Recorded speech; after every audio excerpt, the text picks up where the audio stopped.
Hello, my name's Kevin, this is Dirty 20 Gaming, and this week there's a railroad in my sandbox. If you have spent any amount of time looking for a game to join recently, either online or in real life, there's a couple sentences you've seen over and over and over again, probably too many times, you're probably getting sick of them. The first one is role play focused. And I love that sentence in an ad for a game because it means I'm going to get to role play, and that's what I'd love to do. But if you've seen any of my other videos, that's what they're all about. So I'm going to skip that one tonight and pass on to the second sentence that you see over and over and over again. It's actually a word, not a sentence. Sandbox. Oh, sounds fun. To me, a sandbox world implies that the party can go anywhere, anytime, and that as they encounter people and situations and adventures, they decide on the fly at the moment whether they're going to engage with those or not.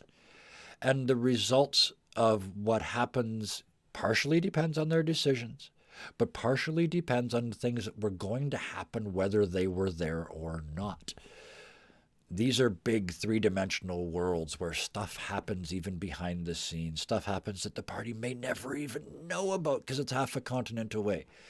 But that's how the world feels real. So sandbox games are amazing. A lot of players, when you put them in a sandbox game,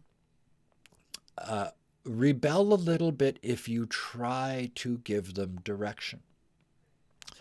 So if you suggest that they go to a specific town, or you suggest that they take a certain adventure, or even if you suggest that they back a certain group or support a certain action, some of them, not many, but some of them will start telling you that you're railroading them and taking away their freedom. They want complete freedom for their character, and I get that. As a player, it's my character. I want to do what I want with them, and if the consequences come around and bite me in my ass, then so be it. They want complete freedom, but this can, not always, but can lead to some problems. Let me see if I can explain this. To keep a long campaign interesting, in my opinion, there needs to be a single master plot or a series of master plots that are linked together to move the party forward and to tell an interesting story. As the GM, one of your jobs is to keep that plot moving forward. And sometimes to do that, it means you need to railroad your party a little bit. Let me give you an example, a really overly simple example. I don't expect any of your games are this easy, but just to make this simple. Let me assume that I, as the GM, have decided that it is integral to my master plot, that at this point, the party needs to find out where the villain's hideout is. So I quickly come up with a plan. It's very simple. I will have that villain hire a local to break into one of their rooms at the inn and plant incriminating evidence related to a local murder trial. And then, because I want them to get caught, the local that is hired to do this is an incompetent idiot and immediately is busted as soon as he breaks into one of the party members' rooms. The party, I can count on them to interrogate this person and get the information, the location, who hired them, and the location of their hideout, which is what I want them to know. I have decided that this will happen the very next time they have a rest, so just this evening at the end of whatever shopping they're doing now. And they see a message board, and it says, "Come 300 miles away and hunt a single dire wolf for 5 gold pieces between the 4 of you. Please help, heavy sigh, princess in distress."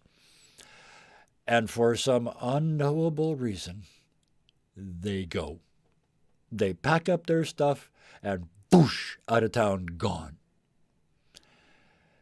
Does that mean my plot point disappears? Because, oh shucks, that guy's still in the little village they were in the first place? Of course not.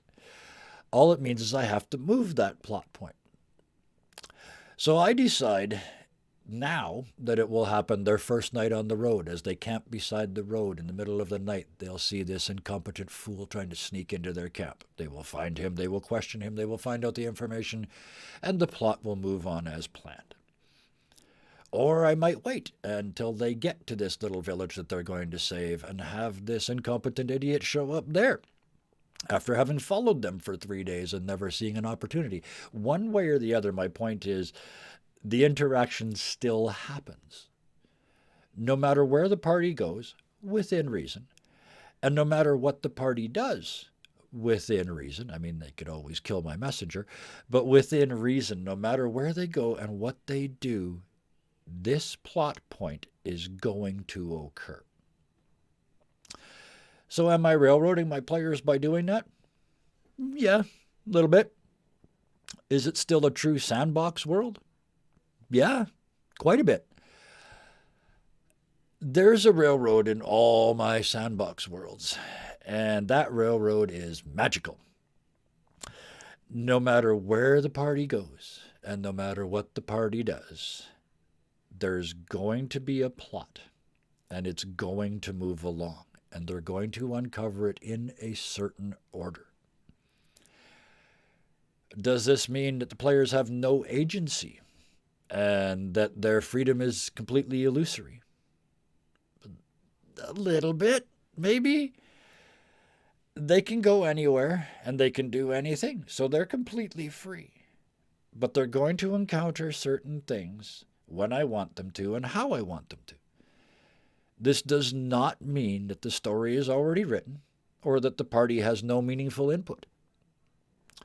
If any of the party members prompt or create a better story arc or a better scene than the one I had envisaged in my head, then we're going down that story arc, or we're going to play out that scene, and we're going to use that to get to my next plot point instead of what I had planned.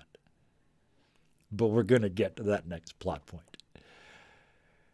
Because for me, a story without a plot is likely to be uninteresting. If you notice a lot of movies without plots, they use a lot of special effects and CGI to distract you from the fact that there's no story. But a good story that inexorably approaches a foregone conclusion while still allowing the characters agency and freedom is actually, in my opinion, more interesting because of that inevitability. In the end, no matter what happens, in my games at least, no matter what else they do, the party is going to eventually encounter, interact with, and in some way defeat the villain and save the world. That's the whole point. That's how you win. It's also called the plot, and that's important too. But how the party chooses to get there, and how they choose to win when they do get there, that's the story. And that's the part you're all going to tell together. So another one of your jobs as the GM is to make sure that your players don't see the tracks as they follow their story to your plot's conclusion. So I keep forgetting to do this next bit, but if you guys like this, please give me a thumbs up down there at the bottom of the screen. If you didn't like it, please give me a thumbs down and tell me why so I can fix it. And if you really found it interesting, please click that subscribe button. I'm starting to actually get some subscriptions and some numbers, which is really weird. I can't believe anybody wants to listen to me do this. But apparently you do. And if you'd like to hear more, subscribe and you'll know every time I put one of these out.